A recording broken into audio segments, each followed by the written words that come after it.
What is up, guys? We are back. I'm Outraged, episode 20.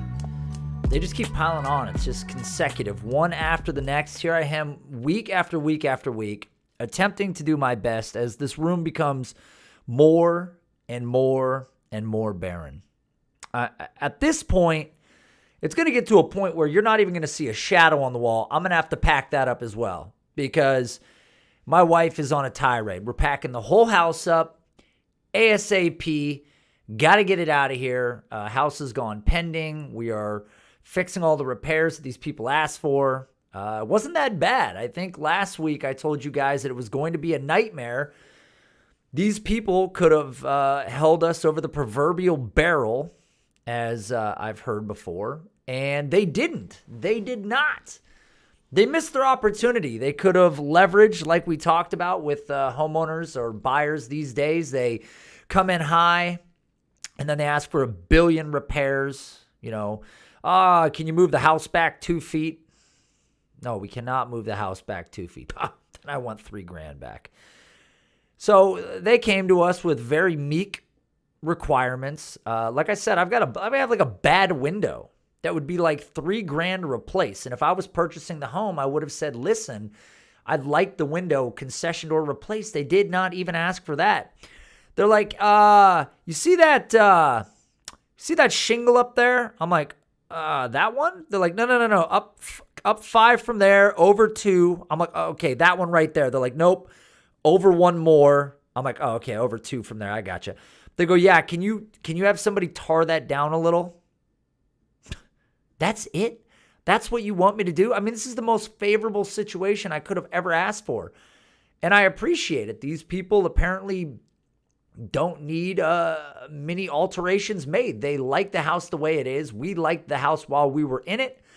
So these people are coming in and they've saved my bacon. And even my realtor, great guy, my realtor says, listen, Nate, he goes, you need to get a professional to do all this.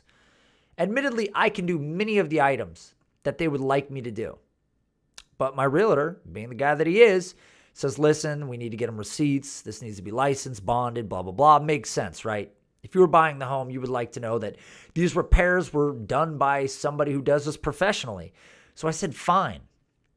So we get on the neighborhood app, or my wife gets on the neighborhood app. And she puts up a post saying, looking for a handyman, to finish a couple punch list items that the buyers are looking to take care of. And I told her, I don't know what kind of person we're going to get off the neighborhood app. I don't know. Like, who is going to respond to a job of this size? It's not very big. And right about the moment she hit send, we turned back on the TV and her phone was like, bloop, bloop, bloop, bloop, bloop, bloop, bloop. Like 50 messages came in. They're like, I'll do it. Fuck, I'll do it.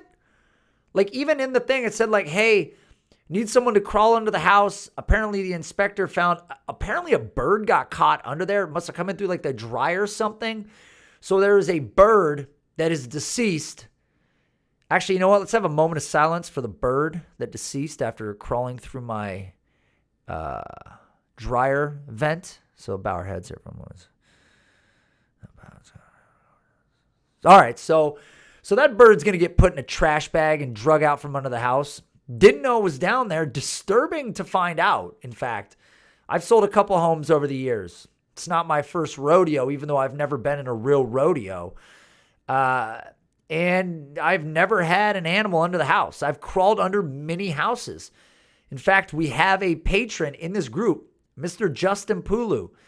At his last house, my buddy, I crawled under his home for him to help him with some needs that he had because I am that kind of guy. It's what I do for my friends. But this time, someone else is going to crawl under there, and I'm happy about it because I don't want to drag out the dead bird. But if I did, I'd get one of those things that you squeeze the handle of. It's on a stick with like the pinchy finger things. So I could grab it with that and put it in a trash bag because I'm not going to pick it up. I'm not getting the bird flu. I don't know if it still has it, but I'm not getting it. So we're getting out of this house, as you guys know. I'm excited. I'll be happier 8 months from now when my home is done so that I can have a room designed for making videos, because I have big, big plans. All the time I'm walking around, I'm just thinking about how I can do amazing overlays and video work and fun things with split screens and bring in music videos and just all this crazy stuff. I can do things that you guys aren't even seeing right now. But I'm throttled by the fact that I'm in this room and it's just so goddamn empty. I just can't stand it. But we're moving along. Great things are coming. It's going to be really fun over here on this Patreon. And I'm going to keep chugging forward until that point. And if you guys are watching the video, you can clearly see, plain as day, shot through the microphone, new Breakout Finder shirt. I'm going to stand up. You can see it right there. BreakoutFinder.com. This is the new logo. I have made a bunch of new t-shirts. So listen. We've got the retro version with the big logo on it, if you guys have seen it. I have some left, and I'm still shipping those out. And I have some of these I don't even know what side this is in the camera. I have some of these brand new ones with the Breakout Finder brand new logo. It's about 3 inches wide. It is super sweet. The quality of these shirts are amazing. And they are a part of the $6 tier. Now, I will say this. If you guys have looked, which most of you have not because you're probably already in a tier, I added a tier here a week ago in preparation for receiving my new merchandise. And I got hooded sweatshirts, guys. And these hoodies are the shit. They're so nice. Same logo. They're a good weight. High quality, very nice. So there is a $12 tier. So if you would like a hooded sweatshirt, if you move up to the $12 tier, that will put you in the group. And based on how many months you've already been a patron, I will work something out with you guys. Admittedly, the biggest deal is the hooded sweatshirts are really expensive to put together. So with the cost of shipping and the cost of the hooded sweatshirt, it's definitely not free to me. So I would love to get these out to you guys. I'll wear one on the next episode. I'll put some ads on Twitter so you guys can see what they look like, but I would love to get them in your hands. They're very, very cool. So check out the tiers if you guys are interested in moving up to the next tier to get one of these hooded sweatshirts. I would absolutely work something out with you. So keep it in mind. I'll post something online so you guys can see it in Patreon. You can see exactly what they look like. They're very cool. I'm very excited. So again, this is what it looks like. Obviously, this is the new hotness. So it's coming your way. Regardless of what tier you are in, they are coming your way. And in, again, some non-football related news, are you guys familiar with what a peanut butter ball is? Anybody know what a peanut butter ball is? So my wife makes these things. They're a ball, obviously. It's in the title. They're about the size of a golf ball or slightly smaller. They are peanut butter, honey, oatmeal, and small chocolate chips. And I swear to God, guys, I swear, they are one of the tastiest items you will ever have in your life. I eat these things like flipping candy. And it's a problem. It's an absolute problem that I'm eating them at the rate that I am. Because I'm not sure if I do or don't have a peanut allergy, but I'm pretty sure I've got the symptoms of one. I'm not itching, and my lips aren't swollen, so maybe it's a low grade. But these things go right through me. They make my stomach gurgle. They give me the sweats. I don't know if I'm supposed to be eating peanut butter or maybe as much peanut butter as I am eating. I eat a lot of peanut butter. I'm just realizing this now. I eat peanut butter on toast in the morning. I'm having a bunch of these peanut butter balls. I have these rice cake things with peanut butter. I eat a lot of peanut butter, and that's probably problematic, but I can't stop. Some people love bacon. I love peanut butter, and this might be a contrarian belief, but if I had to get rid of one thing for the rest of my life, between bacon and peanut butter, I'm getting rid of the bacon. And I know some of you guys are like, what the French toast is this guy talking about? I'm serious. I love peanut butter that much. Peanut butter is so good. I put it on literally everything, and I cannot stop doing it. And because of that, and because my wife continues to make these goddamn peanut butter balls. I'm just around the house, just stomach's killing me everywhere I go. I'm posted up on walls, breathing heavy. I'm toweling myself off. Plus, it's 93 degrees outside now. It's a struggle. And I told her, I said, why do you keep making these fucking peanut butter balls? You're killing me. You're killing the family. It's going right through me, and I don't appreciate it. Because every time I open the fridge, because I'm sure you guys are the same, walk around, go to the fridge, open it up. Don't do anything when I open the fridge. Just kind of look around, shut it, walk around, go back to the fridge, open it up. Don't take anything, shut it. I don't know what that process is, because I think everybody probably does it. But when those peanut butter balls are in there, I can't help myself. And I say, Nate, just have one. Be an adult. Concession. Have some self-control. And I'm like, yeah, I'll have one. That's my gateway. That's me getting in there so I can open the Tupperware and expose myself to the peanut butter balls. And then what do? I don't have one. I eat 3 at a pop twice a day. It's no wonder my stomach hurts all day. So if you guys want the recipe for these peanut butter balls, please let me know, because they are absolutely delicious. Your family will love them, assuming you don't have a real peanut butter allergy. They're amazing. I will absolutely share the recipe. Hit me up if you want to see it. And if you guys heard the most recent Sonic Truth podcast, which dropped yesterday, then you guys heard that we did a takedown episode. And it's been a while since the last one. And I know the takedown episode goes well when the person that we take down that I wasn't following on social media to start with blocks me on social media. I got blocked on social media. I got blocked on social media for not really saying anything offensive at all. You guys should check out the episode. We posted the clip of a gentleman from the fantasy flock or something like this. I honestly didn't know who he was going into this. One of Matt Kelly's patrons made us aware of this clip that this guy posted. And he basically says that the podcast that we do is terrible. He doesn't recommend anybody listen to it. But Matt Kelly has a fantastic website and is absolutely exceptional at explaining the metrics that his website provides. And of course, naturally, Matt turns this into an anti-Nate statement, which I disagree with, because he said the podcast was horrible. But then I said, well, he must be a listener, because how can you have an opinion that the podcast is terrible if you don't listen to the podcast? So clearly, he's heard the podcast. But here's the problem. The episode drops. The Sonic Truth podcast gets a lot of listens, guys. I mean, it is the biggest Dynasty podcast there is. There's no doubt about it. The listens are evidence of that. But I got so many messages on Twitter from people talking about the takedown wasn't cool and we were making too many jokes about him. I pointed out that the guy had a dog on his bed behind him chewing on a fucking racquetball while he was doing a podcast.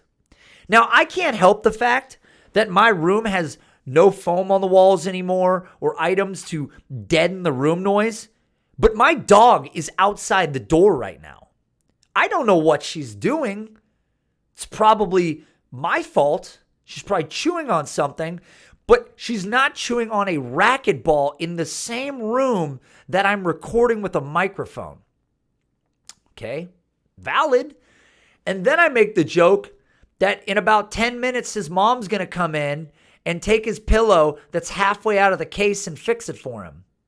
He had a pillow that was popping out of the pillowcase. Looked like he popped right out of bed and started recording.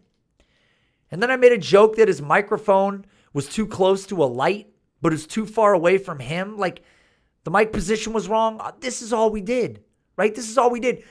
Then I took a crack at his analysis where he basically says that Aaron Jones should be afraid of A.J. Dillon, which is what sparked a debate between me and Matt Kelly, which you guys can hear on the episode if you haven't already heard it. But the real crux of my point here is that even after 5 years of us doing this podcast, and it's been on for about 5 years now, Even after 5 years of this podcast, people still do not get the show. They don't get it. They don't understand what it is that Matt and I are doing. Look, Matt and I aren't out there insulting his physical stature. We're not insulting the way he speaks. We're not insulting, his success or lack of. We're cracking jokes about stuff in the room. We're cracking jokes about his analysis. We're cracking jokes about the fact that he says that we suck, but he has to have listened to our podcast. These are what we're making jokes about. Look, guys, you guys get this. You're the most inside of the insiders in the world of Matt Kelly and myself and what we're working on, or us as personalities. Look, it's WWF wrestling. Me and Matt talk about this behind closed doors all the time. Every single episode you guys hear is constructed from A to Z by me and Matt. We talk about everything. Everything that you hear, me and Matt already know about. We have plans. Now, of course, the arguments are organic at times when he says something ignorant and it flares me up in the middle of a debate because I know I've got him in a corner and then somehow he magically pops up in the middle of the ring. When I know I've got him against the ropes, he just finds his way out. But Matt and I have been doing this a long time. We have cues. We know what we're going to do. We build on things. You guys know this. You're listeners of the show, so you understand the process. But I got so many people in my mentions that were furious about the approach that we took on this guy that Matt referred to as the Dynasty Quack. And I don't know what to say about that. We've been doing the same show for so many years, and we're not about to change. That's not going to happen. And I can tell you this much, Matt Kelly's certainly not going to take the foot off the gas. So this is what happens. And it's not hurting the listenership. I think people enjoy it. They continue to enjoy it. We're not blowing up anybody's brand. And I think this gentleman is plenty capable enough of handling the scenario in which he's been put in. He's not going to fire back. We know this. That's how it typically goes. The podcast is big. Matt loves when people fire back because it just amplifies it. And we just go further and further and further and further. I mean, for some of you guys that don't even know this, we went so far one time. We got together with a couple comedians and we actually made a movie trailer while we were doing a takedown of another website like 4 years ago. We made a movie trailer about these guys. If you're interested in it, I'll try to dig it up. Somebody remind me. It was classic. I'll post it. It was absolutely classic. And that's the extent that we go, though. We've gone so far. We've had beefs with so many people. I've written raps. For those of you guys that have heard me, I've rapped at least 5 different times in big beefs, little beefs. It's just fun. That's what we do. So when I get people in my mentions telling me that I'm a dick because of the takedown episode, it's just water off my back. I'm just like, listen, you don't get the show. I'm not surprised. And that's why you're not happy about what you heard. Turn the episode off. Move to the next one. Things are going to get better. But we did a takedown episode. It had been a long time since we did a takedown episode. And it was great. It was a hilarious take. So I'm not upset about it. I'm not. But what I was upset about was inside the exact same episode. Listen, guys. You know I'm not a small school proponent. Okay? Never have been. Never been the guy that gets behind these small school guys and champions them and tells you to go out and draft them. If I do, it's a very late round pick. That's the only way I do it in rookie drafts. I'm not telling you to go out and select these players early. I'm not out there blowing smoke up your butt telling you that these players are going to be hits. It's just not a realistic thing. But on this episode, here we go again. Matt brings up Chase Edmonds. Always bringing up Chase Edmonds. I've never understood this myself. I can never quite understand why are we bringing up Chase flipping Edmonds. Look, there was never a guy that got more undeserved praise heaped on him than Chase Edmonds. Matt did an episode here recently, and they said that the secret password into the cool analyst fucking waiting room or something was Chase Edmonds. That's a good way to miss. If you want to miss, draft Chase Edmonds. It's a great way to burn a roster spot. Because what's the reality of his situation? We've seen this time and time again, but people ignore it. It's like they have this selective memory. They're trying to handpick these hits, but it just doesn't happen, especially from a player who was drafted in the 4th round, just 4 picks before the 5th round. Again, a player who has just one 100-yard rushing performance in the 26 NFL games where he has had a carry. A player who wasn't earning carries over a mummified David Johnson while at his absolute worst for 2 seasons. A player who watched Kenyon Drake acquired by his own team mid-season, and then Drake proceeds to have 18.25 touches per game for 8 straight weeks. You could blame it on injuries. You could blame it on a waiting game. You could blame it on whatever you want. But the fact of the matter is, small school guys and the hit rate is terrible. Don't get me started on small school guys and hit rates. And we could talk about that later. But let's talk about where he came from. Remember, I have beaten this into the ground when it's come up. Fordham University, part of the Patriot League. It's part of the Patriot League. You guys didn't even know that there was a Patriot League. You knew that the Patriots played in the NFL. You know that there are people that are Patriots, but you didn't know the Patriot League was a thing. Nobody did. There's like 5 teams in it.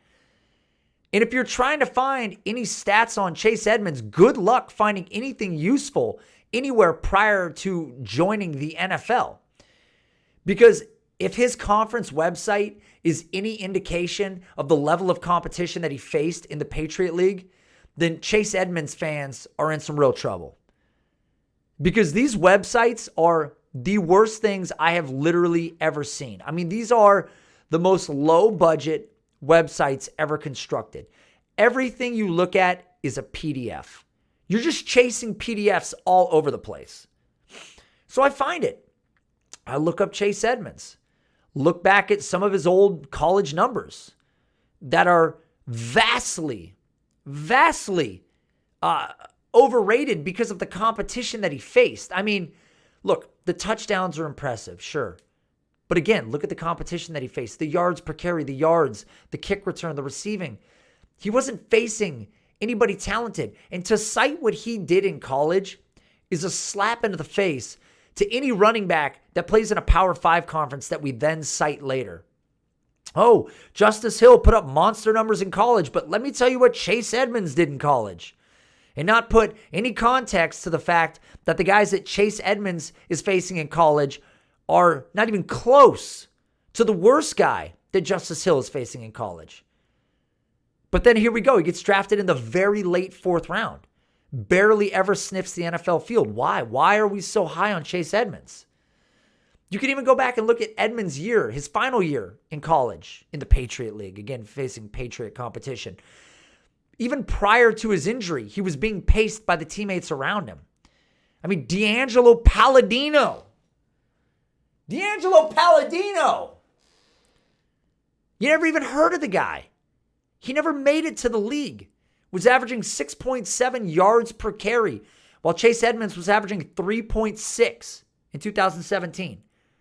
Now, he ended up at 4.2 by the end of the year, but still, let's pump the brakes. It's ridiculous. Absolutely ridiculous. And he only has 3 touchdowns that year at that point versus the 20-something that he had in the past. It's shocking. And you can go back and look at these guys and look at the odds of these guys being a success, these small school guys, FCS players. Honestly, you can't name any FCS players other than Walter Payton that have been a massive smash success at the NFL level. Because every other guy that was a productive FCS running back hasn't laced the cleats up since Lyndon Johnson was in office. That's how fucking long ago it's been. That's how long ago it was when we saw anybody from the FCS smashing. It's ridiculous. But here we are talking about these guys, pumping them up, pumping up Chase Edmonds. He's the backup running back you want. Get your hands on Chase Edmonds. But here's a flashback for all the suckers that are lighting candles in front of their shrine for Chase Edmonds. You guys ready for this one? You ready for this flashback? Remember the other sweetheart, Marshawn Coprich, Illinois State Redbirds? Anybody remember him? He had an 89th percentile dominator rating, which is, air quote, higher than Chase Edmonds was. Look at him. Look what he did. He had a rushing season of 2,275 yards, 1,967 rush yards. Look at his touchdowns, 27 touchdowns, 23 touchdowns, 15 and 18 receptions, 9.9 yards per reception. Even a big-time kick returner while he was in college. Where did Marshawn Coprich go? Absolutely fucking nowhere. He went nowhere is where he went. Now, granted, he was an undrafted free agent. He didn't have the benefit of a fourth-round draft capital. But a fourth-round draft capital doesn't really mean shit. No team has an allegiance to any running back later than a round 3 draft pick. There is no allegiance to these guys. And especially when we're talking about a player that's slightly undersized. Again, he's 5'9", 205. Why is Chase Edmonds being considered some game-changing running back? We've yet to see him do anything at the NFL level, but yet he's being tabbed as the next guy to own. Now, if your argument is that Kenyon Drake is going to implode and not build upon what he did the year prior in Arizona, then fine. Chase Edmonds might be a fine play in 2020, but let me tell you what facts are. Facts state that Arizona will replace Chase Edmonds' opportunity with a running back in next year's class. Or if they don't re-sign Kenyon Drake, guess what's going to happen? They are going to enter 2021 the most loaded running back free agency class that we have ever seen, in addition to all the running backs that are coming out in 2021. And Chase Edmonds is going to get buried because the NFL has begun devaluing the running back position, which means running backs are going to get pushed back in the NFL draft a little more than they have in the past, especially coming out of the COVID-19 climate when we get less opportunity to look at these players and teams aren't going to want to invest draft picks early in players that they don't know that much about or haven't seen necessarily produce in a year or have minimal production versus taking the most safe option that they can. So you push these running backs back and suddenly they're not as expensive as they were before. And you have a bunch of free agents that are cluttered together. So how much are they necessarily going to get paid? Not every team has to spend big bucks with such a saturated market. It's not a good sign for Chase Edmonds. Again, a player that hasn't done anything at the NFL level yet. And again, Marshawn Coprich, massive talent at the FCS level. Almost 5,200 career rushing yards. He's the Illinois State all-time leader. 59 touchdowns. The guy was amazing at college. Amazing. But for some reason, we're getting behind Chase Edmonds and we're already popping bottles of Chris. Is that what they pop? Is that what the kids are popping nowadays? I'm too old. Too old at this point. But everybody's getting behind Chase Edmonds, or the people inside the secret room that know the code are getting behind Chase Edmonds, but I don't understand it. Because he's absolutely too expensive now.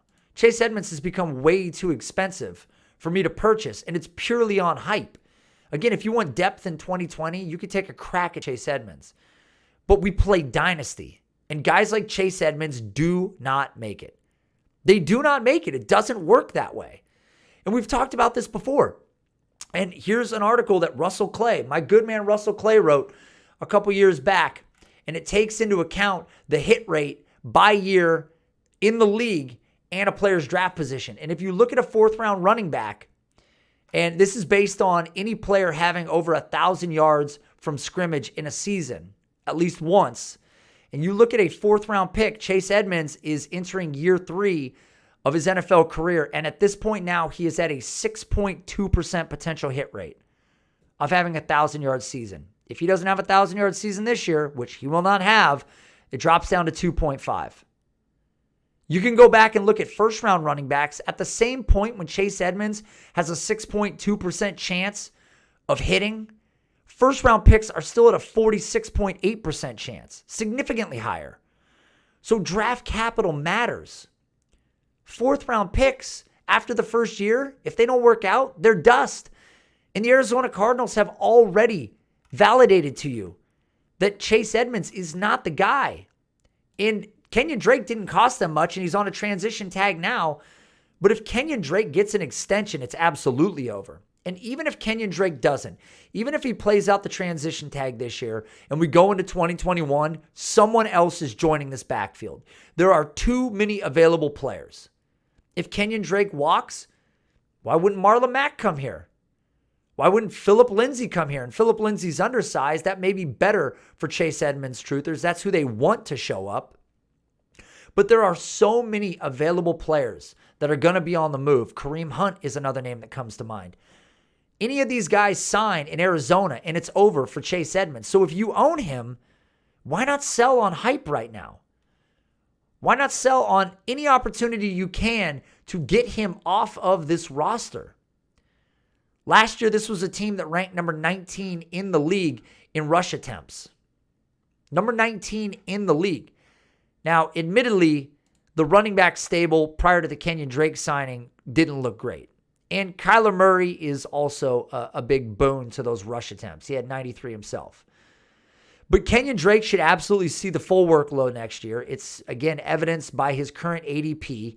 He played 8 games, had 35 targets. That means he would have seen about 70 targets season long and 250 carries. That is feature workload. That's feature workload.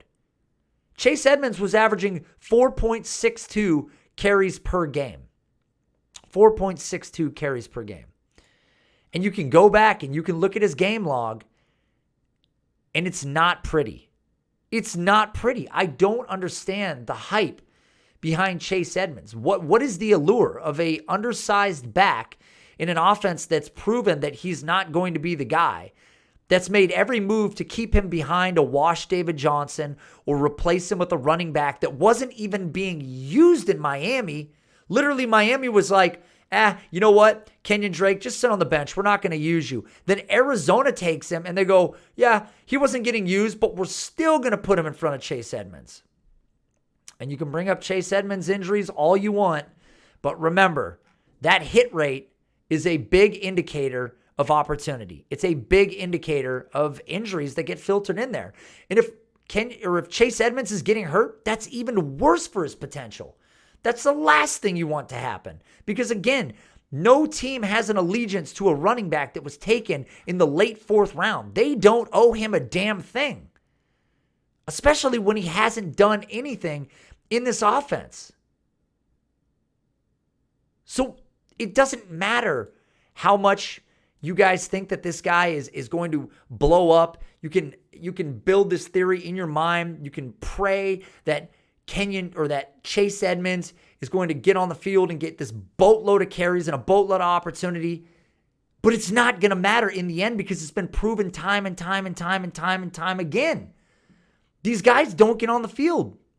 And you can sort. You can look at all running backs selected after the 4th round of the NFL draft, and you can go down the list of these guys. And it's so many outliers in here. Darren Sproles. Devonta Freeman was good. Landed in a great situation too.